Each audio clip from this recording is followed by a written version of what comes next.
So stay fucking tuned.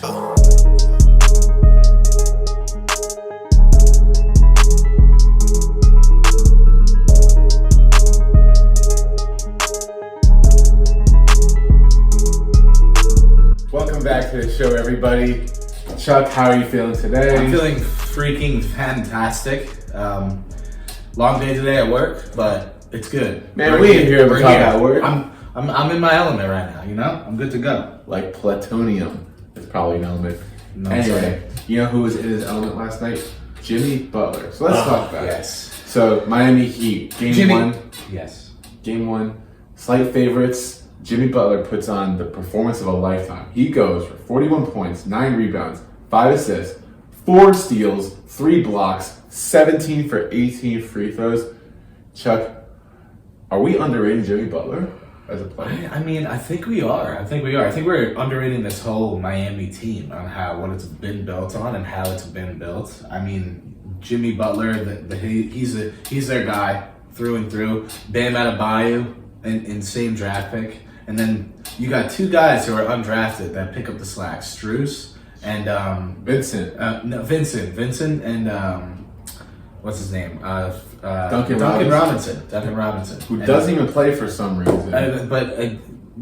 Although he doesn't play, Tyler Hero 6th man of the year, and then a bunch of other guys coming off the bench. It's actually a complete team. Yeah. Well, so do you think this is a sign of things to come? Yes, I mean they were in a champion. I mean, I know it was the bubble, but they played against the Lakers in that championship, and even though they lost, like they still have a chance. And this year they've shown that they're still that team, and they've come back to where they've been. And I think they can continue to be dominant for this series and next year. You know, it's crazy to me how the Heat weren't even considered a favorite by most people. Mm-hmm. The Heat were completely blown off. Even though they're the 1 seed, they had that home field advantage. Everyone was talking about the Celtics, the Warriors, and of course those teams. Yeah, nobody gave the Heat any respect. But the Heat have been one of the hottest teams in the NBA going down the stretch. There was this crazy statistic that I saw on Reddit today that 39 of the last 40 NBA champions won 40 of their last 60 games. And the Heat are one of those teams. The Celtics and the Mavericks also fit that criteria. 3 out of 4 teams in the championship. The Warriors do not. So take that as you will. Maybe Warriors are destined not to win it. Let's see. We'll see tonight. I know I think they're playing right now. They're playing. They could be playing right now. Who knows what time we made this? Yeah. But since we're on that anyway, who you got tonight in Game 1? I'm gonna have to go. I mean, that stat is it's a very interesting stat. I might have to go with Warriors Game 1, just because they've been there. I think they just come out firing. If they're at home, then they get those runs. They're not gonna stop, and I think they'll just be the same team that's been coming back and back and back again. So, Chuck, I got a rhetorical question, but I'm gonna answer it anyway. Mm-hmm. But you think like the Warriors are overlooking the Mavericks right now? I mean, I hope they're not. But they probably are. I think that they are. I think that the Warriors have that like swag about them that we're destined to repeat. The Suns are biggest threat, got eliminated, and all they have is Luka, right? What are they gonna do? I don't know. It's going to be there's going to be 2 storylines with this. Either the Warriors don't take the Mavs seriously, or the Mavs get caught up in their big win and think that they're better than they are, and they come up short. It's going to be one of those 2. Or Luka's just an absolute freak of nature, and he just runs the whole series himself. Or a pterodactyl swoops in and eats all the players, and then we have no series. I like that last one. That sounds way more entertaining. Because I want to also say, I didn't think it was going to be these 4 teams to end this NBA season starting off. So, I mean, it's been pretty interesting, and it's been exciting, too, except those Game 7s. Yes, the parity in the NBA has certainly made it really nice. So, switching sports now, we always love talking about NFL. It's a year-long headline. There's always something going on. And we had some news with a couple of quarterbacks this week, so we're going to go into our cap or no cap. We're going to start off with Mr. Kyler Murray. Kyler Murray says that he is not playing unless he gets a new contract, and that he is seeking a deal just like his good old pal Derek Carr got, which was almost $40 million guaranteed per year. Jeez. And Carr's a very respectable guy, but the fact that a quarterback like that is getting that. I don't know if he's $40 million a year. Like, I don't know about that. Chuck, cap or no cap, Kyler Murray is being unreasonable with his demands. I want to say that's no cap. He's definitely being 100% unreasonable. He's making a whole scene. I don't understand, like, why, like, he needs to, like, have more money, even though the last season he basically, like, he was hurt, right? But his whole team basically blew in the end, and then he came back and then didn't really take much of it into the playoffs. So, I mean, I don't know where it is he demands more money. He didn't really win anything, you know? I mean, he's just making a whole scene, and it's not good for a football team like that. I'm going to go with cap, actually, on this. I don't think his demands are unreasonable at all. And, you know, there's something to be said about what's with these players' loyalties nowadays. It used to be like players play for franchises for a long time. Now they want all this money. But you got to realize, like, these guys have very short shelf lives in playing, especially. And quarterbacks are different, sure, but Kyler's a running quarterback. He's going to expose his body a little bit more. So I'm in the boat of go out and get that money while you can, because if Kyler plays again, you know, because the Cardinals didn't really make a lot of upgrades to the team this offseason, so they could be poor, and now, poor record-wise, and now Kyler is potentially putting himself at risk. I mean, look what happened to Dak Prescott. It worked out for him, but it might not for Kyler. I really think that you got to go get your bag while you can. I don't think it's unreasonable. As long as you're a player of his caliber. If it was like a lower standard player holding out like that, then it would be unreasonable. I just don't think like he's all that after last season, especially that playoff game. It was kind of like, I know the Rams were like, they had a really good defense, and it was a away game, but I feel like he could have done a lot more, honestly. He made some very poor mistakes, but it was his first playoff game, and his O-line did kind of let him down. I don't know. I think I would give him more time, but you're right. That playoff performance doesn't really make me want to pay him. But hey, I'm not gonna front on money. You know, I'm not gonna go get that bag. We all want that bag. Speaking of the bag, that's what Deshaun Watson happened to get this offseason. So, what is he doing with that bag? Well, he's taking 30 of his teammates to a trip in the Bahamas. Now, he's fronting the entire bill. He is hosting workouts while he's there, and he's inviting offensive linemen and skill position players. Chuck, cap or no cap? Deshaun Watson could potentially turn around his reputation already this year. I want to say that's there's still this case up in the air, so that's capped. There's no way he turns his reputation around. As of right now, that's capped. There's no way you return. With all the shit that's being said, and there's nothing like really getting done as of right now, and all of a sudden he's got this big contract, and now the Browns have a really good quarterback. But this guy might be a scumbag. When this first came out, and I hate saying that word scumbag, but like, we don't know what's going on. I think it's appropriately used here. And would you go on that trip? That's what I want to ask. Would you go on that trip? Yeah. I don't know. You would go on that trip, but I feel like a lot of those players would probably get backlash. Like, you can go on a trip with a guy like that who you know what's going on, you know. Well, I don't know if that looks good. Well, if it's 30 of them, but he better convince all 30 of them that he's like innocent. You know what I'm saying? First thing I would want to know is, I'd be straight up with him. I'd be like, listen, Deshaun, I would love to come on your vacation, but I don't know what's going on with you. Like, what type of guy are you? Like, just be straight up with me. Like, tell me what's going on. Well, did you hear this report today? Apparently, one of his masseuses, there's a report that she cried at the end of the massage, which is not great evidence in his favor. So I'm gonna agree with you. That's crazy. I'm gonna agree with you. It's cap. I don't think he's gonna. I think that more detail is gonna come out. It has to. As the spotlight grows on him, and you know, the NFL, There was an interesting point made. I don't remember the source, but they're talking about how Trevor Bauer got 2 years for a suspension for domestic violence, and that they don't think that the NFL wants to get shown up by another sport on how to handle a case like this. So if evidence like this keeps coming out, then Watson will get suspended, and then his reputation will tank back down if it already hasn't. 100%. Now That's how it should be handled. Now, final quarterback that's almost been forgotten about. Another Brown, Baker I Mayfield. was just about to say. Cap or no cap, Baker Mayfield is going to start for an NFL team this year. No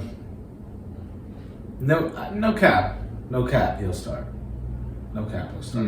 I think someone's got to pick him up. He has that experience. And he is some type of leader, and he's good energy in the locker room.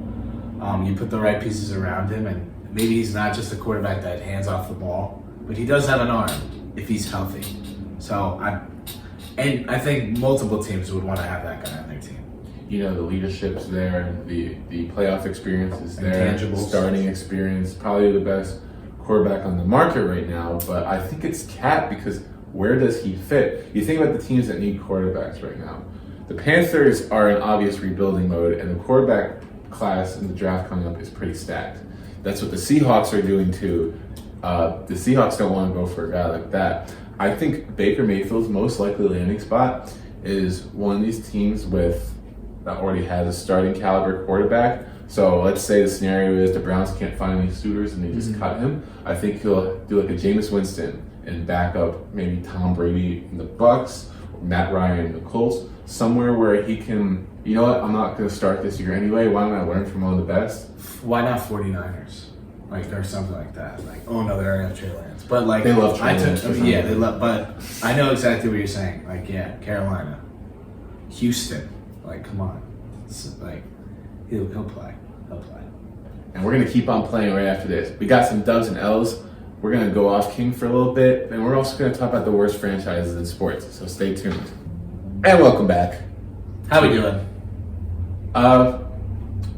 Pretty good. Awesome. So, we got some dubs. And L's. Let's chuck them up with Chuck. Okay, here we go. Give us your L. My L. It's going to be Boston. And I'm coming at everybody in Boston right now.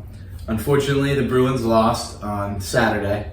I got a text from my dad. I was in New York City. He was like, one down. And I was like, oh, what is he talking? Oh, okay. I know what he's talking about. Bruins lost. And then we have Red Sox just recently gave up I think 5 home runs in an inning. And they lost 13-3 to the Astros. So that was pretty awesome. Also went to a Red Sox game a couple weeks back. They lost to the White Sox at Fenway. That was awesome.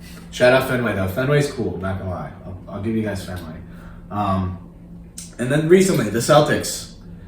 So I was watching the beginning of the game. They had a really good first quarter. I went to go play Xbox for a little and came back, and then Jimmy Butler single-handedly was just attacking everybody. And they just got dominated, and I was like, where's Boston's defense? I think it's gonna get a little physical down there in the paint. So I think Boston is definitely on the L right now.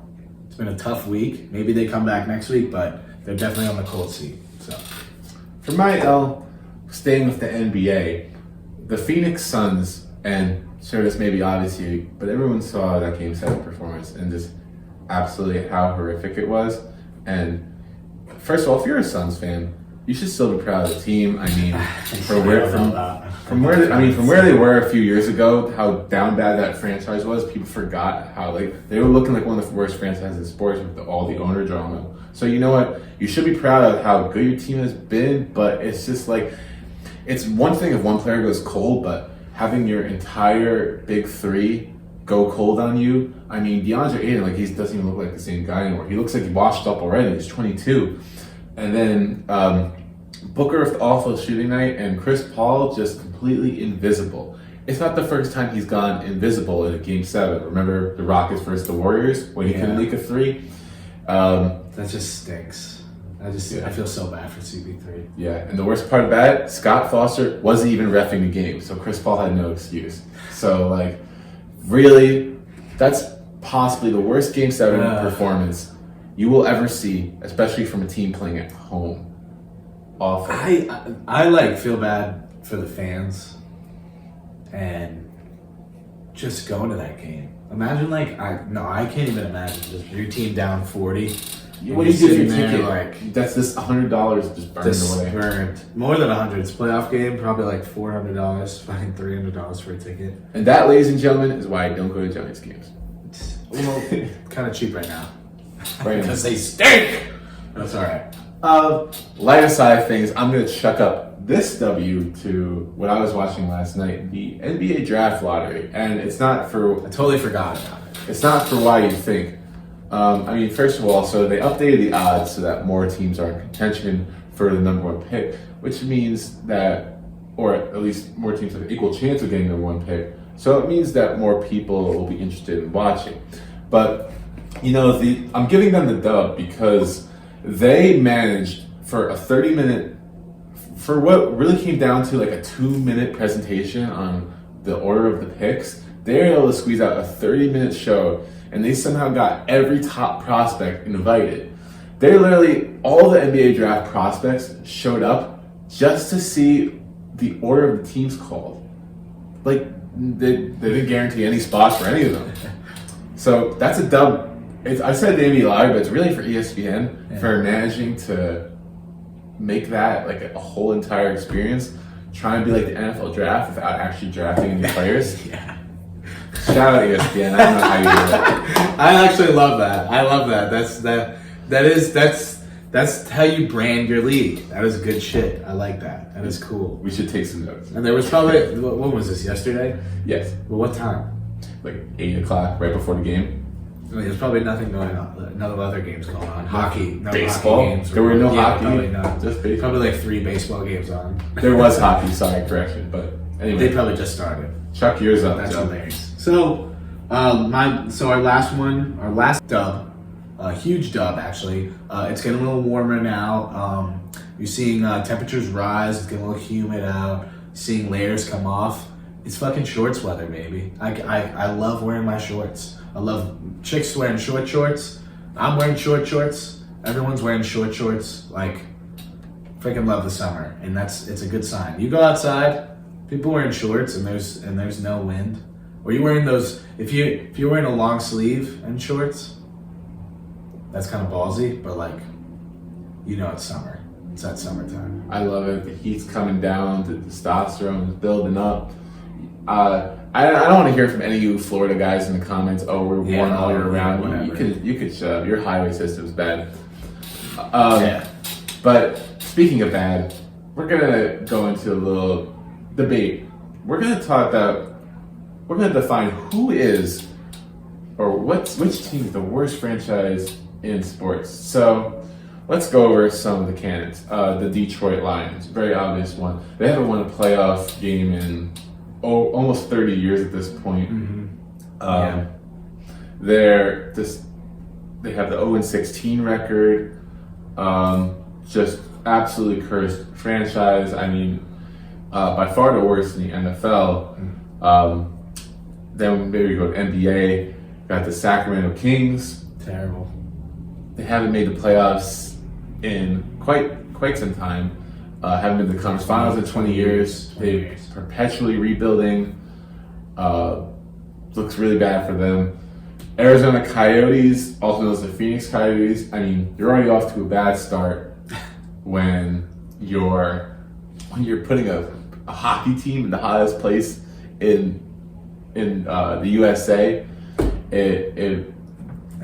But the Coyotes have done nothing. They haven't touched shit. They've done nothing. But Chuck, any franchises that I didn't mention that you think belong up in this discussion? I was gonna say Colorado Rockies.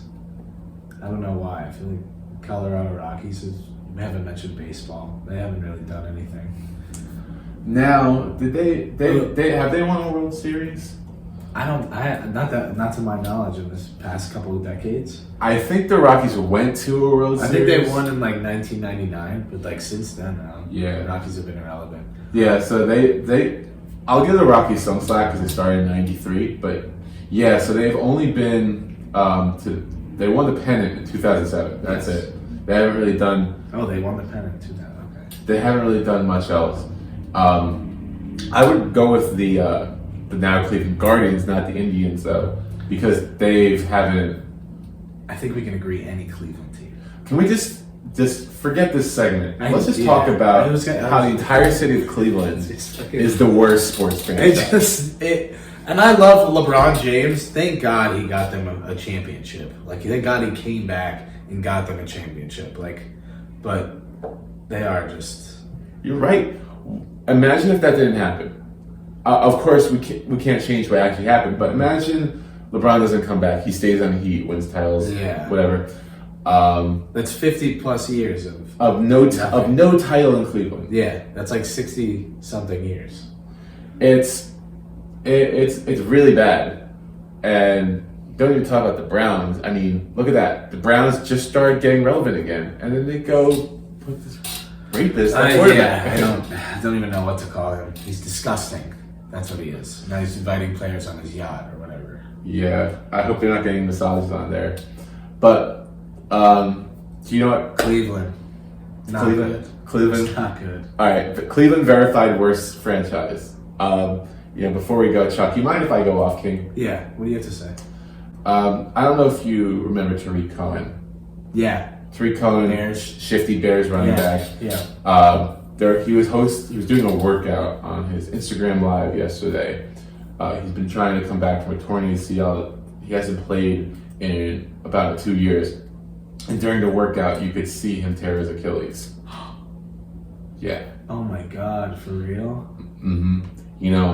That's bad enough that to have that kind of injury after you just tore your ACL. But there's an article in the Players Tribune that he wrote, a letter to my younger self. And I don't want to spoil too much about it, but for the sake of the show, I'm just going to say the major 2 details.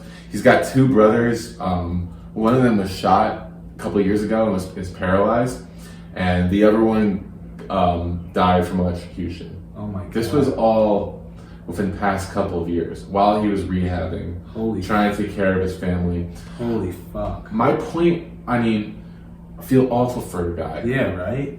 2 points I want to make here. 1, be grateful for the life that you have, because there's the hardships that some people face out there is insane and we won't even know. Can't imagine. But if someone out here is listening that's it's linked to someone in the Bears organization, do whatever you can to get this guy like a coaching, a scouting, some sort of job on the team, because I don't want to see this guy just out of the league, broke and hopeless. Coaching, something. Such a nice guy.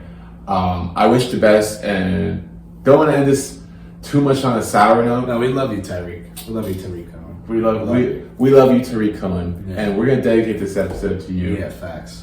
You trying to go off, King? Yes. Go off, King. In other news, I'm pretty sure golf. We love our golf viewers. Gotta get our golf. Never talk bad about golf. We'll see what's going on. Mickelson, he's in a lot of debt. That's all I got for golf. But yeah, what an episode. Speaking of sports betting debt, follow @Schup Sports for the newest sports picks. Put it right here, link. Yes, link is up here. Also follow our Twitter, Chuck and Schup LLC here. Subscribe to our YouTube channel and make sure to keep coming back. And we are out.